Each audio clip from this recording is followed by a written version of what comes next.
ரொம்ப த்ரில்லிங்காக உள்ள அடுத்த நிமிடம் என்ன நடக்கப் போகிறது என்று பல்லாவரத்தில் சவுக்கு சங்கர் உடன் பணிபுரியும் மாலதி வீடியோ பதிவு செய்துள்ளார்.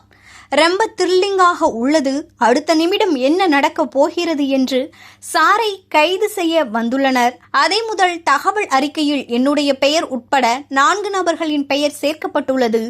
20 முதல் தகவல் அறிக்கை கிடப்பில் உள்ளதால் 4 மாதங்கள் வர முடியவில்லை. இன்று சனிக்கிழமை என்பதால் இன்று கைது செய்ய வந்துள்ளனர். ஜனநாயகத்திற்கு தான் நின்று இருக்கிறோம். படித்ததே ஜர்னலிசம் தான். குரல் கொடுக்க முடியாமல் இருக்கும் மக்களுக்காக நிற்க வேண்டும் என்று நினைத்தேன். அதற்கான பின்விளைவுகள் தான் இது. எதிர்கொள்ள தயாராக உள்ளேன். காவல்துறையினர் வந்துள்ளனர். எங்களின் வழக்கறிஞர்களுடன் பேச்சுவார்த்தை நடத்திய பின்பு அடுத்த கட்ட நடவடிக்கை எடுப்பேன் என்று பல்லாவரத்தில் சவுக்கு சங்கர் உடன் பணிபுரியும் மாலதி என்பவர் சவுக்கு மீடியா யூடியூப் பக்கத்தில் வீடியோ பதிவிட்டுள்ளார். மீடியா நேயர்களுக்கு வணக்கம். இப்படியான ஒரு சுச்சுவேஷன்ல நான் உங்களை மீட் பண்ணுவேன்னு உண்மையாவே நினைக்கல. பட் த்ரில்லிங்கா இருக்கு. நெக்ஸ்ட் மினிட் என்ன நடக்க போகுது அப்படின்னு சொல்லிட்டு சார் அரெஸ்ட் பண்ண வந்திருக்காங்க போலீஸ். அதே எஃப்ஐஆர்ல பாத்தீங்கன்னா என் பேர் இருக்கு, பிளஸ் 4 அதர்ஸ் அப்படின்னு ஆட் பண்ணி இருக்காங்க.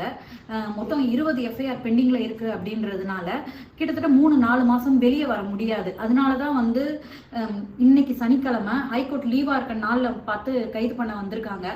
ஜனநாயகத்துக்காக தான் நின்றுருக்கோம், படிச்சதே ஜேர்னலிசம் தான் அப்படிங்கிற அடிப்படையில வாய்ஸ்லெஸ் பீப்புளுக்காக நிக்கணும் அப்படின்னு ஒரு டைம்ல முடிவெடுத்தேன்.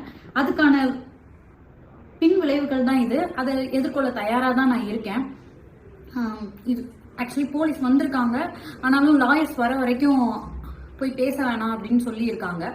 ஸோ லாயர்ஸோட கன்சல்ட் பண்ணிட்டு அதுக்கப்புறமா அடுத்தடுத்த ப்ராசஸ் நடக்கும் அப்படின்னு நான் நம்புறேன். இப்போ வரைக்கும் உங்களோட பேச முடியுது. இதுதான் நிலைமை. ஸோ சிச்சுவேஷன் என்னன்னு உங்ககிட்ட எக்ஸ்பிளைன் பண்ணிடலாம்னு நான் நினச்சிருக்கேன். எப்பவுமே கூட நின்றுருக்கீங்க, உங்களை ஒரு குடும்பமாக நான் பார்க்குறேன் அப்படின்றதுனால இன்ஃபார்ம் பண்ணிடுவோம் அப்படின்னு நினச்சேன். ஸோ நன்றி.